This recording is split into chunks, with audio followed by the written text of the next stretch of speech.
ጌታቸው ረዳ ከባጫ ደበሌ ጋር የፍጅት ቃላት የሚናጠቅ ከብርሃኑ ጁላ ጋር የጦርነት እንከፍታለን ዛቻ የሚጋራ በመግለጫቸው ላይ በስምረት ፓርቲም ሆነ በግሉ ከአንድም 2-3 ጊዜ የአብይ አህመድ አገዛዝ ትግራይ ገብቶ ጣልቃ ገብቶ እርምጃ እንዲወስድ ጠይቀዋልና ነው። ይህንን የምልበት ምክንያት በተጨማሪም በነበረው ስክሪሚሽ እንኳን ሙሉ በሙሉ የትግራይን ኃይሎች ተጠያቂ አድርጎ የጻፈ መሆኑንም የምናውቀው ነገር ነው። በተጨማሪም አሁን ላይ ጌታቸው ረዳ የሙሉ ጊዜ የአብይ አህመድ ነውሮች ተከላካይና የወንጀል አጠባ ስምሪት ኃላፊ ሆኖ በማገልገል ላይ ነውና ነው። ጌታቸው ረዳ ዳጎስና ጠጠር ያሉ መጽሐፍትንና ፈላስፎችን የሚጠቃቅስ ተረት ፕላስ ዳንኤል ክብረት ከሆነ ቆይቷል። በእርግጥም ብልጽግና አንድ ያቄመ አዲስ ፍጅት አስቻይ ወንጀል አጣቢና ተከላካይ ልሳን አግኝቷል። በዚህ ቃለ ምልልስ ላይ ጌታቸው በአልጀዚራው ቃለ ምልልስ ላይ ለማለት የተናነቁትንና የተሞገተባቸውን ነጥቦች ሳይቀር በመናገር ለአብይ አህመድ ያለውን ጠቃሚነትና ታማኝነት ለማሳየት ሲሞክር አስተውለናል። በቅርቡ ያተመው መጣጥፍም ሆነ አሁን የሰጠው ቃለ ምልልስ እርሱም ሆነ አገዛዙ በዚያ ትልቅ ዓለም አቀፍ መድረክ ማለትም በአልጀዚራ ሄድ ቱ ሄድ ፕሮግራም ላይ የደረሰባቸውን ውርደት ለማረምና ለማስተባበል ለማካካስ የተደረጉ የዘገዩ የማስተካከልና የመጠገን ሙከራዎች ናቸው። ሰሞነኛዎቹ የጌታቸው ዲስኩሮች ይበልጥ አሰቃቂ የሚያደርጓቸው ግን ቢያንስ 3 ምክንያቶች ያሉ ይመስለኛል። አንደኛው አሁን በትግራይ ለከፋው ረሃብ የብልጽግና እጅ የሌለበት መሆኑን ለማሳየት የሄደበት ርቀት ነው። የብልጽግና ያለ ኪሳራ ህዝብን አስርቦ የመፍጀት ፖሊሲ አስፈጻሚ ሆኖ መምጣቱ ነው። በነገራችን ላይ ወደ መካከል ላይ ከጌታቸው ጋር የምስማማባቸውን እና the same time የምንለይባቸውን ነጥቦችም አነሳለሁ። ግማሽ እውነቶች አሉ፣ ያወራቸው ግማሽ እውነቶች። አንደኛው ይሄኛው ነው። ደብል ስታንዳርዱ በጣም የሚያስገርም ነው። ህወሓትን በተመለከተ ጌታቸው የተናገረው ነገር ስህተት አለበት ብዬ አላምንም። ነገር ግን አሁን እሱ በምንዝርነት የሚያገለግለው አገዛዝም ከዛ የተለየ ባህሪ ከዛ የተለየ ስሬት አለ ወይ የሚለው ነው ጥያቄው። እሱን እናነሳዋለን። ግን አንዱ በጣም የበለጠ አሰቃቂ ያደረገው አሁን ላይ ብልጽግናም በዚህ ሰዓት ቃለ ምልልስ እንዲሰጥ የፈለገው ለአልጀዚራ ቃለ ምልልሱ ተጨማሪ ማካካሻና መጠገኛ እንዲያደርግ አንድ፣ ሁለተኛ ደግሞ አብሮ አሁን በትግራይ ላለው ረሃብ ብልጽግና ተጠያቂ እንዳይሆን ለማድረግ የብልጽግናን የዝምታ ፍጅት ፖሊሲ ግዴታን ያለመወጣትና ህዝብን መመገብ የማይቻልበትን ሁኔታ በመፍጠር የብልጽግናን ፓርት ለመከላከል ነው የመጣው። ቤዚካሊ ጌታቸው ረዳ በዚህ ቃለ ምልልሱ የረሃብ ጠበቃ፣ የረሃብ ዘብ፣ የረሃብ አጋር ሆኖ ነው የመጣው ማለት ይቻላል። ሁለተኛው ደግሞ ከዚህ በፊት አፉን ሞልቶ ሌላቸው ይቸገርባቸው የነበሩትን አብይ ከማናቸውም ወንጀል ንጹህ ነው የሚል መከራከሪያዎች ሁሉ በተሟላ ደረጃ አስረግጦ መናገሩ፣ በዚህም ሳቢያ ደሞዝ ከፋዩን ከዘር ፍጅት ተጠያቂነት ሙሉ በሙሉ ለማንጻት መፍጨርጨሩ፣ ዞሮ ተመልሶ የአብይ አህመድ የዝግታ ፍጅት እንዲቀጥል የትርክት ድጋፍ መስጠቱ ነው። እዚህ ቃለ ምልልስ ላይ እንዳልኩት በተለይ አሁን ትናንትና ተለቆ የተመለከትነውን ቀዳሚ ክፍል ብትመለከቱ የምትደርሱበት ድምዳሜ ጌታቸው ያለው 100% እውነት ከሆነ አብይ አህመድ መልአክ ተደርጎ መሳል ያለበት ነው የሚለው ጌታቸው ረዳ። ጦርነት እንዲከፈት የማይፈልግ የነበረ ከሻዕቢያ ጋር በኩል ሊመጣ የነበረውን አደጋ ያስጠነቀቀ፣ የዘር ፍጅት ያልፈጸመ፣ የፕሪቶሪያን ስምምነት በቀናነት ለመፈጸም የሞከረ፣ ለትግራይ ህዝብ የሚያስብና የማይሸነፍ ተደርጎን የቀረበው ብያለሁ። ሶስተኛው በጣም ነገሩን አሳዛኝ የሚያደርገው አስገራሚም ባይሆን ከህወሓት ባልደረቦቹ ጋር ያለበት ፍግፍግ ያው የራሳቸው ጉዳይ ሆኖ በርካታ የህዝብ ልጆች የተሰዉበትን እንደ ህብረተሰብም ሆነ እንደ ግለሰብ የመቀጠል ተጋድሎ ለአብይ አህመድ ተራ የፕሮፓጋንዳ ፍጆታ ሲባል ሲያጣጥለው ማየታችን ነው። በዛ በኩል የተደረገውን ሁሉ አሚን እንግዲህ ያኔ ተመልከቱ።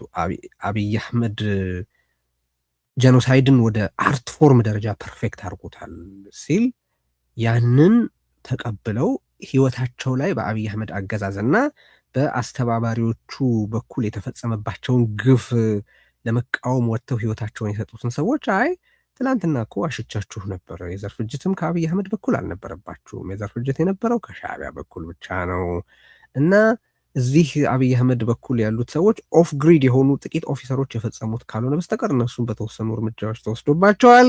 ከአብይ አህመድ በኩል የዘር ፍጅት ስጋት አልነበረባችሁም እና መሞታችሁ ከንቱ ነው፣ የአካል ጉድለታችሁ ከንቱ ነው የሚል መልእክት ነው ያስተላለፈው። እና እንዳልኩት ደብል ስታንዳርዱ የሚያስገርም ነው። አብይ አህመድ የፈጸመውን ነገር እኔ ወቀሼ ብዙ ጊዜ ተናግሬያለሁ። አሁን ማንሳት አልፈልግም። አንድ ቦታ ላይ እንደውም ከአብይ አህመድ ጋር እየሰራው ስለሆነ ጄኖሳይድ የሚለውን ቃል አልጠቀምም ብዬ ተናግሬ ነበር ይላል። ሰው ነው ወይ አብይ አህመድ ጄኖሳይድ ፈጽሟል የማለው አብይ አህመድ ደሞዝ እየከፈለኝ ስለሆነ ነውም አይነት አንድምታ ያለው ንግግር ተናግሯል ማለት ይቻላል። አብይ አህመድ ያደረጋቸውን ወንጀሎች ሁሉ በሆነ በኤክስኪውዝ በይቅርታ በመረዳት ያልፋቸውና ባልደረቦቹን በተመለከተ ያለው አስተያየት ደግሞ በአንጻሩ ፍጹም ተቃራኒ ነው። ግን ከባልደረቦቹ ጋር ያለበት ማፈጋፈግ እኔ ግድ አይሰጠኝም፣ በኋላ መለስበታለሁ። እሱም ግን አሁን ጌታቸው ረዳ እየተጫወተው ያለው ሚና የዳንኤል ክብረት ተፎካካሪ የቤተ መንግስት አጫዋችነት ስለሆነ ነው እነዚህን ቃለ ምልሶች እየዞረ እየሰጠ ያለው። ነገር ግን እንዳነሳሁት ቀደም ብዬ በመግቢያችንም ላይ ሁልጊዜ እንደምንለው ለታሪክ ለህሊናና ለህግ ተጠያቂነት ስንል ባነሳቸው የተወሰኑ ፍሬ ነገሮች ላይ አስተያየቶቻችንን እናቀርባለን። ስለዚህ ደግሜ ልናገረው ይህንን ነገር የዚህ ነገር ባለ አድራሻ የዚህ የዛሬ ዝግጅታችን ባለ አድራሻ ጌታቸው ረዳ አይደለም።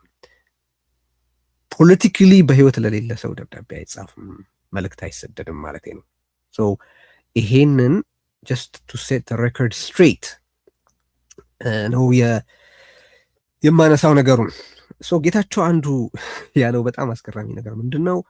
አብይ አህመድ ከሻዕቢያ ጋር የመተባበር ፍላጎት አልነበረውም ይላል። ይሄ ማለት እንግዲህ ኢንታየርሊ አብይ አህመድ ጋብዞት ነው ወደ ትግራይ የገባው ሻዕቢያ የሚለውን ትርክት ነው ወይም ደግሞ የሚለውን ግንዛቤ ነው ቻሌንጅ እያደረገ ያለው ጌታቸው። ሰው የተከፈተ በር አግኝቶ ነው እንጂ እኮ አብይ ጋብዞት ወይም ፈልጎት አይደለም። ከሻዕቢያ ጋር አብይ የመተባበር ፍላጎት አልነበረውም። ካለመተባበር ላስቆመው አልችልም ብሎናል። ዜርፎር ሊያስቆመው ስላልቻለ ነው ሻዕቢያ ያንን ሁሉ ወንጀል የፈጸመው ነው ጌታቸው ያለው። በጌታቸው ረዳ አሁናዊ አቋም መሰረት እንግዲህ አብይ አህመድ ከሻዕቢያ ጋር መተባበር ያልፈለገው በመጀመሪያ ማለት በርከት ያሉ ነጥቦች ማቅረብ እችላለሁ። አብይ አህመድ በአደባባይ ላይ ያሉ ብዙዎቻችን እውነትን ፊት ለፊት ለማየት የምንፈቅድ ሰዎች የምናውቃቸውን በርካታ ነጥቦች መጥቀስ እችላለሁ። አብይ ከሻዕቢያ ጋር መተባበር ፍላጎቱ፣ ፈቃዱ፣ ናፍቆቱ፣ ጥረቱ እንደነበር የሚያሳዩ እንግዲህ ጌታቸው እያለ ያለው አብይ አህመድ በመጀመሪያ የፓርላማ ንግግሩ ለሻዕቢያ ጥሪ ያደረገው ከሻዕቢያ ጋር መተባበር ስለፈለገ አይደለም ነው። ጌታቸው እያለ ያለው ሁለተኛ እነ አንዳርጋቸውን ልኮ እመነኝ እኔ እኮ አጋርህ ነኝ አትጠራጠረኝ ብሎ ግንኙነት የመሰረተው ከሻዕቢያ ጋር መተባበር ስለፈለገ አይደለም ማለት ነው። ሶስተኛ የአገሩን ውስጥ ሽኩቻ ከመፍታትና የፓርቲው ውስጥ ልዩነትን አቻችሎ አገርን የማስቀጠል ተልእኮ ከመወጣት ይልቅ ስልጣን በያዘ በጥቂት ወራት ውስጥ ጅዳ ሄዶ ምስጢራዊ ውል የተፈራረመው ከሻዕቢያ ጋር መተባበር ስለሚፈልግ አይደለም በጌታቸው ረዳ አሁናዊ አቋም መሰረት። አራተኛ ወዳጅ አገርን በመሰለል ብሎ እርሱ ወደ ስልጣን ከመምጣቱ በፊት ሻዕቢያ ጠላት ተብሎ በተፈረጀበት ወቅት የሻዕቢያን ምስጢራዊ እንቅስቃሴ ለማወቅ አገራዊ ግዴታቸውን የተወጡትን የደህንነት ባለሙያዎች ወዳጅ አገርን በመሰለል ብሎ ክስ የመሰረተው በጌታቸው ረዳ መሰረት አብይ አህመድ ከሻዕቢያ ጋር መተባበር ስለፈለገ አይደለም። አስገራሚ ነገር ነው። አምስተኛ በኒውዮርክ ታይምስ ዘገባ መሰረት እንኳ በይፋና በድብቅ ከ14 ጊዜ በላይ ከኢሳያስ ጋር አብይ አህመድ የተገናኘው ከሻዕቢያ ጋር መተባበር ስለፈለገ አይደለም በጌታቸው ረዳ አቋም መሰረት። ስድስተኛ ኢሳያስ 2 ጊዜ እንደውም ከዚያ በላይ በምስጢር አዲስ አበባ መጥቶ ስለ ጦር ቅንጅቱ ከአብይ አህመድ ጋር የተነጋገረው አብይ አህመድ ከሻዕቢያ ጋር መተባበር ስለፈለገ አይደለም በጌታቸው ረዳ ግንዛቤ እና አሁናዊ የደሞዝ አቋም መሰረት። ሰባተኛ የሻዕቢያው የደህንነት ሰው አብርሃ ካሳን ጨምሮ በርካታ የሻዕቢያ የወታደርና የደህንነት ሰዎች ወደ ኢትዮጵያ በገፍ እየወጡ እየገቡ የፕሮፓጋንዳ የሎጂስቲክስና የጦር መሳሪያ ቅንጅቱና ቅንብሩ የደረሰበትን ደረጃ ይቆጣጠሩ ያጠኑና ይገመግሙ የነበረው አብይ አህመድ ከሻዕቢያ ጋር መተባበር ስለፈለገ አይደለም በጌታቸው ረዳ አሁናዊ አቋም መሰረት። 8ኛ አብይ በተደጋጋሚ ሳዋ በመሄድ ወታደራዊ ስልጠና ይሰጣቸው የነበሩ የኢትዮጵያ ወታደሮችን የጎበኘው አብይ ከሻዕቢያ ጋር መተባበር ይፈልግ ስለነበር አይደለም በጌታቸው ረዳ አቋም እና መረዳት መሰረት፣ የአሁን አዲስ አቋሙ መሰረት ማለት ነው፣ ብልጽግናዊ አቋሙ መሰረት። 9ኛ የኢትዮጵያ የደህንነት ተቋማትን በሻዕቢያ ሰዎች እንዲወረሱ በሩን የከፋፈተውና ድጋፋቸውን በገፍ የተቀበለው አብይ አህመድ ከሻዕቢያ ጋር መተባበር ስለፈለገ አይደለም በጌታቸው ረዳ አተያይ መሰረት። 10ኛ የግንባሩን ማለትም የኢህአዴግን አባላትና የትግራይ ተወላጆችን በጅምላ የቀንጅብ እያለ ኢሳያስን ግን ሚሊኒየም አዳራሽ ጠርቶ ኢሱ አስብሎ እንደዛ ባለ ደረጃ የሪብራንዲንግ ስራ የሰራው አብይ አህመድ ከሻዕቢያ ጋር መተባበር ስለፈለገ አይደለም በጌታቸው ረዳ የአሁን አቋም መሰረት። 11ኛ የትግራይ ተወላጆችን እንደ ዜጎች ሳይቆጥር የኤርትራ የውጭ ጉዳይ ሆኜ ተሹሜያለሁ ያለውና ከኢሳያስ ጋር በአደባባይ ቀለበት ያሰረው አብይ አህመድ ከሻዕቢያ ጋር መተባበር ስለፈለገ አይደለም።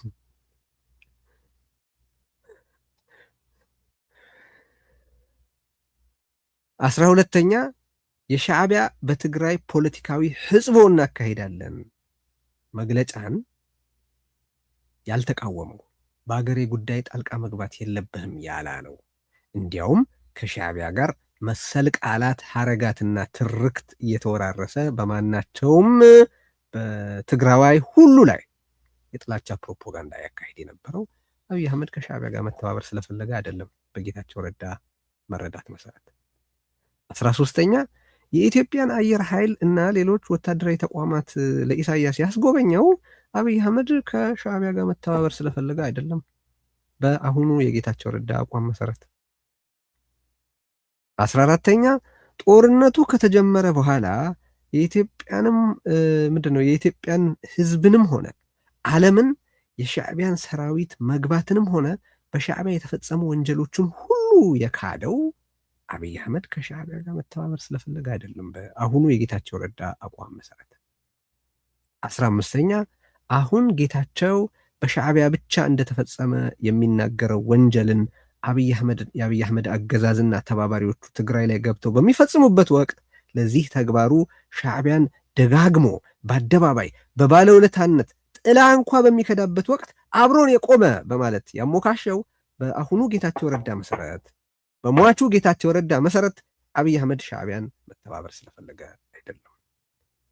16ኛ የኢትዮጵያን የጦር መሳሪያዎች፣ ተተኳሾች፣ ነዳጅ፣ ቡናን ጨምሮ በቢሊዮኖች የሚቆጠረውን ሀብት አብሮት ስለተሰለፈ እንደ ደም ካሳ አብይ አህመድ ለሻዕቢያ የከፈለው በአሁኑ የጌታቸው ረዳ መረዳት መሰረት አብይ አህመድ ከሻዕቢያ ጋር መተባበር ስለፈለገ አይደለም። 17ኛ የሻዕቢያን ወታደሮች በኢትዮጵያ ፔሮል ውስጥ አካቶ መታወቂያ ሳይቀር ሰጥቶ ደሞዝ ይከፍል የነበረው ቁስለኞቹን በኢትዮጵያ ሆስፒታሎች ውስጥ በመላ የኢትዮጵያ ሆስፒታሎች ውስጥ ያክም የነበረው ከሻዕቢያ ጋር መተባበር ይፈልግ ስለነበረ አይደለም። 18ኛ በአሁኑ የጌታቸው አቋም መሰረት ማለት ነው፣ በብልጽግናው ጌታቸው በሟቹ ጌታቸው አቋም መሰረት 18ኛ ላይ ነበርኩኝ 17ኛ ልበለው 18ኛ ብቻ የትግራይን ወይም የኢትዮጵያን ግዛት ሻዕቢያ ቆርሶ ወስዶታ ሳለ በአልጀርስ ስምምነት የተፈቀደለትን እንጂ ሌላ አልወስድም ሲል ጉቴሬዝን የዋሸው አብይ አህመድ ከሻዕቢያ ጋር መተባበር ስለፈለገ አይደለም በአሁኑ የጌታቸው ረዳ አቋም መሰረት። 19ኛ ልበለው 19ኛ አድዳዕሮን የመሳሰሉ አድዳዕሮ ላይ ትግራይ ስኮርች ኤርት የሆነ ቦምቢንግ ሲካሄድ በየቦታው ይፈጸም የነበረውን ዘግናኝ ግድያ፣ ደፈራ፣ ዘረፋ በአደባባይ ላይ አልተፈጸመም ብሎ የካደው እኔ ነኝ ያንን የአድድ አሩንና የመሳሰሉትን ጥቃቶች የፈጸሙት ብሎ የሻዕቢያን ወንጀል ሳይቀር ኦን ያደረገው አብይ አህመድ ከሻዕቢያ ጋር መተባበር ስለፈለገ አይደለም። መቀጠል እችላለሁ። 19 ምናምን ምክንያቶች አቅርቤላችኋለሁ። አሁን ማሳያዎች፣ እነዚህ በቃ የተረጋገጡ ነገሮች ናቸው፣ የኔ አስተያየቶች አይደሉም። እነዚህን ሁሉ አብይ አህመድ ያደረገው ከሻዕቢያ ጋር መተባበር ስለፈለገ አይደለም። በሟቹ ጌታቸው ረዳ አቋም መሰረት እውነቱ ይሄ አይደለም። የዛሬ ዝግጅታችን ባለአድራሻ እሱ ስላይደለ አሁን የምንናገረው ስለ ጌታቸው ረዳ አይደለም። እውነቱ ግን ታሪክ እንዲሰንደው እኔ በቻልኩት መጠን እነዚህን 10 ምናምን ማሳያዎች አመጣሁ እንጂ ሌሎች በርካታ ማሳያዎች ማቅረብ ይቻላል። ሻዕቢያን ወደ ኢትዮጵያ ፖለቲካና ውትድርና የጋበዘው አብይ አህመድ ለመሆኑ እና 20ኛ ልጨምር በኋላ የሻዕቢያን መግባት ዓለም አቀፍ ሚዲያዎችና ተቋማት ካረጋገጡ በኋላ አይ ህወሓት ነው ሮኬት ጋብዞ የጠራው ብሎ ለሻዕቢያ የፕሮፓጋንዳ ድጋፍ የሰጠው ከሻዕቢያ ጋር መተባበር ስለፈለገ አይደለም። በአሁኑ በሟቹ የጌታቸው ረዳ አቋም መሰረት የጌታቸው ዝቅጠት በቃላት እንኳ መግለጽ በማይቻልበት ደረጃ ደርሷል። ጌታቸው ረዳ ራሱን ዝቅጠትን ሆኗል ማለት ይቻላል።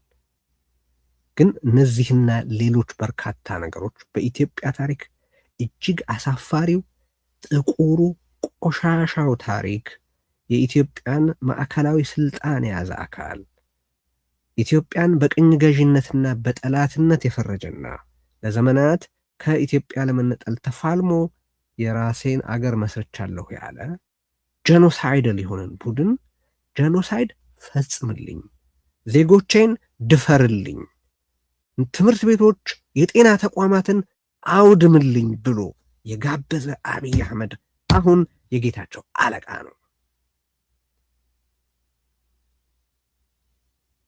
በ11ኛውም ሰዓት ብልጽግናን ተቀላቀልክ፣ በአንደኛው ሰዓት የዛ ጄኖሳይደል ሬዥም አካልና አባል ከሆንክ የዘር ፍጅት ውስጥ ተጠያቂ ነህ። የጌታቸው ለውጥ ከዘር ፍጅት ተፋላሚነት ወደ ዘር ፍጅት አስፈጻሚነትና አጋርነት መሆኑ ሳይገርም አይቀርም። ግን እንዳልኩት የሚገርመው ይሁን የማይገርመው እንጃ፣ ግን ያኔ ጌታቸው ረዳ የሻዕቢያን ጣልቃ ገብነት በተመለከተ እንዴት ግምገማችሁ በዚህ ልክ በዚህ ደረጃ ተሳሳተ የሚል ጥያቄ ሲቀርብለት እኛ እኮ ጠንቋዮች አይደለንም ነበር ያለው። እንደ እውነቱ ከሆነ ጌታቸው ረዳ ህወሓት እያለ ጠንቋይ፣ ብልጽግና ሆኖ ደግሞ ደንቋይ ሆኗል። ድንቁል አድርጎ የሚቀጥፍ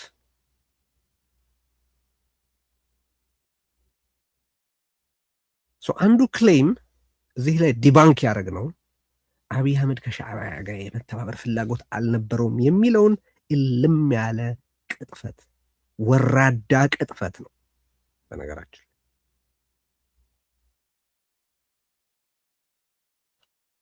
እና ይህንን ከዛ በኋላ ጨፍጫፊያቸውን በዚህ መልኩ አብዞልቭ ያደረገ በትግራይ ህዝብ ላይ የተሰባሰቡትን ጨፍጫፊዎች ሁሉ በአንድነት የሰበሰበ የዘር ፍጅት ኦርኬስትሬተር የሆነውን ሰውዬ ከዘር ፍጅት ለማንጻት እየሞከረ ከዛ በኋላ የዘር ፍጅት ሰለባ በሆኑት የትግራይ ተወላጆች ፊት እቆማለሁ ይላል።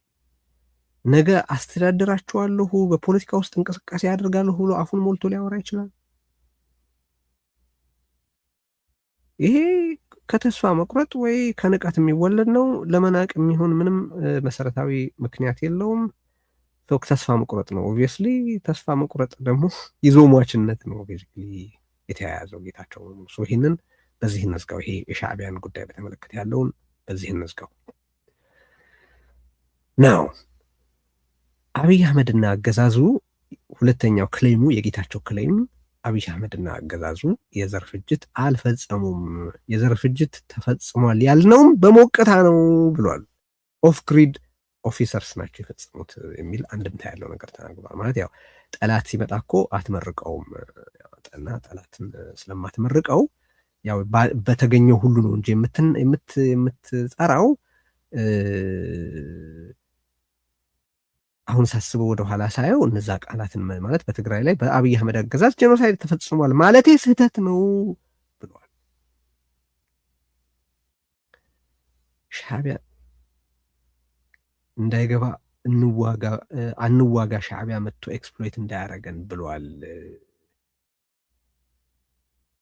ካለው ቀጥሎ ወይም በተያያዥ በጣም አሰቃቂውና ለስነዳውና ለእውነታዊ ያክል ቱ ሴት ዘ ሬኮርድ ስትሬት ዲል መደረግ ያለበት መታየት ያለበት ክሌም አብይ አህመድ የዘር ፍጅት አልፈጸመም፣ ጦርነት እንዲጀመርም ፍላጎት አልነበረውም ማለቱ ነው።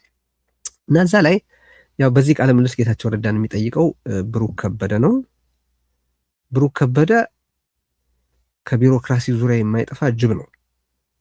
በኢህአዴግም ወቅት ዋናው የአብዮታዊ ዲሞክራሲ አይዲዮሎግ ነኝ ባይ፣ አሁን ደግሞ ብልጽግናን ከሆነ ርቀቱ ኤክስትራ ማይል ሄዶ ለመከላከል የሚሞክር አንድ ገንዘብና ምንድነው ቢሮክራሲ ባለበት ዙሪያ የማይጠፋ ፓርቲዎች አንፈልግህም ብለው ጥለውት የነበረ ብአዴንና ኦህዴድ አንፈልግህም ብለው ጥለውት የነበረ አብይ አህመድም ሲመጣ አቂሞበት የነበረ በኋላ በስንት ያው በመንግስት እና በፓርቲ ሚዲያዎች ቦታ ሲጠፋው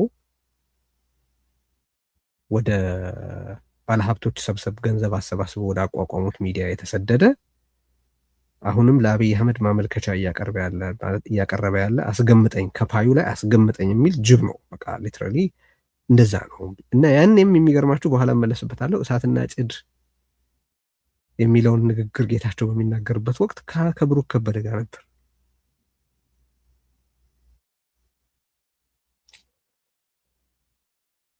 እና አብይ አህመድ ጦርነት እንዲጀመር አይፈልግም ነበር። ጀኖሳይድ ፈጽሟል ብዬ አላምንም ማለቱን እንውሰድ። አብይ አህመድና አገዛዙ በትግራይ ላይ የዘር ፍጅት መፈጸሙና ማስፈጸሙ በዓለም አቀፍ ደረጃ በሚገባ ግንዛቤ የተያዘበት ጉዳይ ስለሆነ ጌታቸው ረዳ አሁን ባለበት የረከሰ ስሌት እና መቀባጠር የሚለወጥ ነገር አለ ብዬ አልፈራም። አሁን ላይ ጌታቸው ከብልጽግና መንጋ በቀር ለማንም ጥቅም የማይሰጥ ልሳን በመሆኑ ተአማኒነቱንም ሆነ ክብረ ሰብዕናውን አፈርፍሮ በመብላቱ የሚያሳስተው ወገን አለ ብዬ አልሰጋም እንዳልኩት። ነገር ግን ነገሩ እንዲቃና ያክል አየሩ እንዲጠራ ያክል የአብይ አህመድ አገዛዝ በትግራይ ላይ የዘር ፍጅት ፈጽሟል የምንልባቸውን ምክንያቶች በተወሰነ መንገድ ለማንሳት እሞክራለሁ። ስለ እውነታውና ስለ ትውስታው፣ ስለ እውነታውና ስለ ስነዳው ሲባል ማለት ነው። አብይ አህመድ በትግራይ ላይ የዘር ፍጅት ለመፈጸሙ ማሳያዎቹ በጥቂቱ የሚከተሉት 5 መሰረታዊ ነጥቦች ናቸው። አንደኛው በተለያዩ በትግራይ የተፈጸመው ጄኖሳይድ መሆኑን በሚገልጡ ሰነዶች ላይ ተደጋግሞ የተጠቀሰው በኒው ላይን ኢንስቲትዩት በሉት ቃሉን ባይጠቀምም አክሪ ጄኖሳይድ የሚለውን ቃል ባይጠቀምም የህብረተሰብን መቀጠል የማይቻልና አስቸጋሪና የማይቻል እንዲሆን ማድረግ የሚል ተርም ተጠቅሟል። ያንን ማድረግ የአንድን ግሩፕ ኤግዚስተንስ የአንድን ግሩፕ ቀጣይነት እንዳይኖር ማድረግ የጄኖሳይድ ኢንተንት ማረጋገጫ አንድ ነገር እንደሆነ ይታወቃል። በእነዚህ ሁሉ ላይ የተጠቀሰው በሰብአዊ መብት በተለያዩ የሰብአዊ መብት ሪፖርቶች ላይ ከሀገር ውስጥም ካየን ደግሞ በትግራይ የጄኖሳይድ ኮሚሽን ጥናት ላይ እና በሌሎችም ላይ የተጠቀሰው ምንድን ነው? የአብይ አህመድን ተሳትፎ በተመለከተ ፓተርን ኦፍ ኮንዳክት የሚሉት ነገር ነው። ሰፊ ያልተገራ ግድያ ማለት ነው እና እድሜ፣ ጾታ፣ ማህበራዊ ደረጃንና የጦርነት ተሳትፎን ያለየ እስር፣ ግድያ፣ ማፈናቀልና የመብት ነጠቃ በመላ አገሪቱ መካሄዱ ነው። ጌታቸው አሁን ይህንን ለመካድ ነው እየሞከረ ያለው። በመፈናቀልም በሌሎች መንገዶችም በመላ አገሪቱ የነበሩ የትግራይ ተወላጆች የእስር ኢላማ አልነበሩም። በመላ ሀገሪቱ የነበሩ የትግራይ ተወላጆች ማናቸውም አይነት ፍጅት እንዲፈጸምባቸው ኢላማ አልነበሩም። የትግራይ ተወላጆች ከመንግስት መዋቅር ተጠራርገው እንዲወጡ አልተደረገም? በሃይማኖት ተቋማት ጭምር ይሄው እንዲደረግ አልተበረታታም? መንግስት ተብዬውስ መንግስት እንኳን ነው ብዬ አላምንም እኔ። የብልጽግና አገዛዝ ይሄ እንዳይፈጸም ሊከለክል ቀርቶ ያበረታታ አልነበረም? አሚን። የትግራይ ተወላጅ የሚመስል ስም ያላቸው እንኳን የትግራይ ተወላጆች የሚመስል ስም ያላቸው ሰዎች ከእስር ከመብት ገፈፋ ከመፈናቀልና ከእስር ሴፍ ነበሩ። በእነዚህ ሁሉ ተግባራት ላይ የአብይ አህመድ አገዛዝ ተሳትፎ በኒው ላይን ኢንስቲትዩት በሉት በተመድ አጣሪ ኮሚሽን በሉት በትግራይ የዘር ፍጅት አጣሪ ኮሚሽን በሉት ኦር በሌሎች ከአገር ውጭ ባሉ ዓለም አቀፍ ሰብአዊ ተቋማት ሪፖርቶች ላይ በወንጀሉ ላይ የአብይ አህመድ ተሳትፎ ምንም ጥያቄ ያለበት ነገር አይደለም።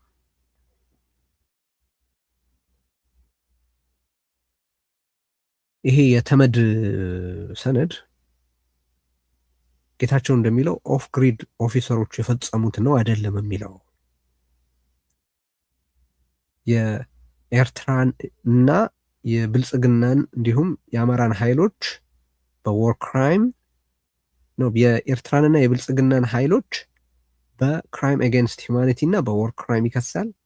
የአማራን ኃይሎች በወር ክራይም በክራይም አጌንስት ሂውማኒቲ እና በኤትኒክ ክሊንሲንግ ይከሳል። የትግራይን ኃይሎች በጦር ወንጀል ይከሳል፣ በወር ክራይም ይከሳል። ይሄ የብልጽግና ላለመሳተፍ አይደለም የሚያሳየው፣ ግን በሌሎች ተቋማት የተገለጡት ነገሮች የተሰናሰለ ፓተርን ኦፍ ኮንዳክት የጄኖሳይድ ኢንተንትን የሚያሳየው አንዱ እሱ ነው በነገራችን ላይ። ምክንያቱም ሲስተማቲክ ከነበረ ነገርየው ኢንተንት አለ ማለት ነው ተብሎ ስለሚወሰድ አንድ ነገሩ ሲስተማቲክ ነበር። የትግራይ ተወላጆችን በጅምላ የማደሄትና ዌልዝ ትራንስፈር አልተፈጸመም እንዴ? አንዱ ነጥብ እሱ ነው። አንዱ ፓተርን ኦፍ ኮንዳክት ነው። ሁለተኛ ጅምላ ጨራሽና የዘር ፍጅት ቅስቀሳ ነው። ብልጽግና ትግሬ ገራፊ ትግሬ ዘራፊ የሚል ፕሮፓጋንዳ የጀመረው ከጦርነቱ በፊት አይደለም እንዴ? አረም ይል የነበረው አብይ አህመድና ባለስልጣናቱ የትግራይን ህብረተሰብ አረም ይሉ የነበሩት በሻዕቢያ አንደበት በኩል ነበር። ሻዕቢያ አላለም አይደለም፣ ኢንተንታቸውን ስለሚያሳይ ነው የምጠቅሰው። አብይ አህመድ በትግራይ ላይ የዘር ፍጅት ፈጽሟል አስፈጽሟል ከሚባልባቸው ምክንያቶች ሁለተኛውን እየጠቀስኩ ነው እዚህ ጋር። ጌታቸው ራሱ እኮ የመለሰዋል። አብይ አረም ይላል፣ እዚህ አገር ላይ የበቀለ አረም እሱ ነው ይላል። አሁን ጌታቸው ትላንትና እንዲህ ብሏል ምናምን ለማለት አይደለም የምጠቅሰው፣ አረም ብሎ የነበረ መሆኑን አብይ አህመድ ለማስታወስ ነው። ካንሰር ብሎ ጽፏል። አረም ብሎ በመጽሐፉ ነው እኮ ከፌስቡክ ፖስቱ ዲሊትድ ሆኖበት የነበረው። የእሱ ባለስልጣናት ናቸው ከትዝታ መሰረዝ ከትውስታ መፋቅ አለባቸው፣ እኒህን የመሰሉ ሰዎች በኢትዮጵያ ውስጥ መኖር የለባቸውም ብለው ይሉ የነበሩት የራሱ ባለስልጣናት ናቸው እኮ። ሻዕቢያ የራሱ አለ፣ የራሱ ፌርሼር አለ። ሻዕቢያ የፈጸመው ከበቂ በላይ ወንጀል ስላለ በሻዕቢያ ወንጀል ላይ መደመር አያስፈልግም። አሁን በዚህ ውይይታችን ጥያቄ ውስጥ የገባው የሻዕቢያ ወንጀል አይደለም። ሻዕቢያም በትግራይ ውስጥ ጄኖሳይድ ፈጽመዋል፣ ተባባሪዎቹ ጄኖሳይድ ፈጽመዋል። አሁን ጌታቸው ነፃ ለማውጣት እየሞከረ ያለው አለቃውን ስለሆነ ስለሱ ተወስነን እንነጋገር። የእሱ ባለስልጣናት አይደሉም ከትውስታ መፋቅ ወዘተረፈ ይሉ የነበሩት። ስቴት ዲፓርትመንት ያኔ መግለጫ እስከ ማውጣት የደረሰው አሁን ጌታቸው ስፍራውን ሊወስደው እየተቀናቀነው ባለ ዳንኤል ክብረት በተባለ ጉድ ፍጥረት አይደል እንዴ? የኢትዮጵያ ሁሉ ችግሮች ከትግራይ የመነጫሉ ተብሎ አክሮስ ደ ቦርድ በብልጽግና አገዛዝ ይነገር አልነበርም? ገና ከማለዳው የቀንጅብና ጸጉረ ልውጥ የመሳሰሉ ተረኮች በብልጽግና በሚዲያ ይሰራጭ አልነበርም? ትግርኛ ተናጋሪ እንዲያረገኝ ተብሎ ማናቸውም ትግርኛ ተናጋሪ በጥርጣሬና በስጋት እንዲታይ የሚያስችል ፕሮፓጋንዳ ይካሄድ አልነበርም? በአብይ አህመድ በራሱ ባለስልጣናት አጋንንት ናቸው፣ የሰይጣን ዘመዶች ናቸው ወዘተረፈ እየተባለ ይገለጽ አልነበርም? ያ የድሬዳዋ ከንቲባው ሰይጣን ራሱ ከነሱ ይሻላል ይላል አልነበርም? የብልጽግና አባል ነው እሱ። ሬው ታሪኩ ሞልቶ የተረፈ ነው። ለኢንተንቱ ተጨማሪ ማረጋገጫ ተደርጎ የሚወሰደው እሱ ነው። ሁለተኛ ሶስተኛ ማስራብና በህይወት መቆየት እንደ ህብረተሰብ መቀጠል የማይቻልበት ሁኔታ መፍጠር ነው አይደል? ሶስተኛ የሚከሰስበት ምክንያት ይሄን አላደረገም ብሎ ይክዳል።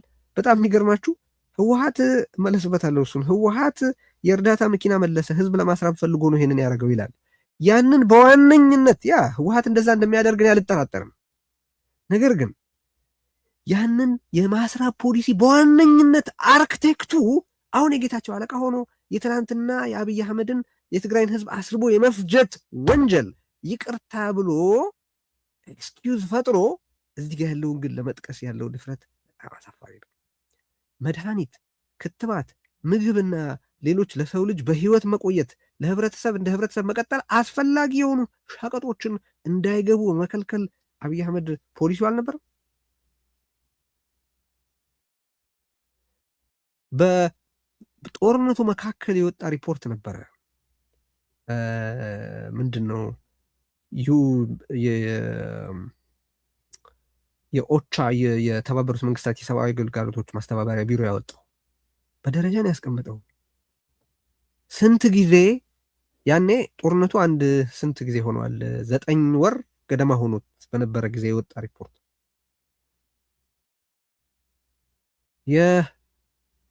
የሻዕቢያ ኃይሎች 54 ጊዜ እርዳታ ከልክለዋል። የአብይ ኃይሎች 51 ጊዜ እርዳታ ከልክለዋል። የአማራ ኃይሎች 30 ምናምን ወር 20 ምናምን ጊዜ እርዳታ ከልክለዋል። የትግራይ ኃይሎች 1 ጊዜ እርዳታ አስቁመዋል ብሎ አስፍሯል።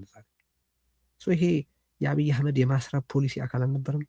በአደባባይ አብይ አህመድ ወጥቶ እህል መላክ እኮ የማንችለው እገሌ ይጠቀምበት፣ ህወሓት ይጠቀምበታል፣ ጁንታው ይጠቀምበታል ብለን ስላሰብን ነው ብሎ ህዝብ እኮ ማስረበው የፖለቲካ ኃይሉ እንዳያንሰራራ ነው ብሎ ማስራብ ፖሊሲው እንደሆነ በአደባባይ ዲክሌር አላደረግም? ለዶሮዋ ሲባል በሬውን አናርድም ብሎ ስለ ትግራይ በጅምላ የተናገረበት ጊዜ አንዴ ነው እንዴ? በጠቅላላ ህብረተሰቡን እንደ ዘረኛ የከሰሰበት ወቅት አንድ ጊዜ ብቻ የተነገረ ነው? አሚን። ሶስተኛው ነጥብ እሱ ነው፣ ማስራብ ነው። አራተኛው አስገድዶ መድፈሩን በጦር መሳሪያነት መጠቀም ነው። እዚህም ውስጥ ጌታቸው ሊያጭበረብር ይሞክራል። የህብረተሰቡን ቀጣይነት አደጋ ላይ በሚጥል ተግባር ላይ በመሰማራት ሴቶች እኮ በወንድ ነው የተደፈሩት የሚለውን ለወታደሮቹ የመድፈር ላይሰንስ የሚሰጥበትንና ሬፕ የሚያቃልልበትን አጋጣሚ ልብ ይሏል።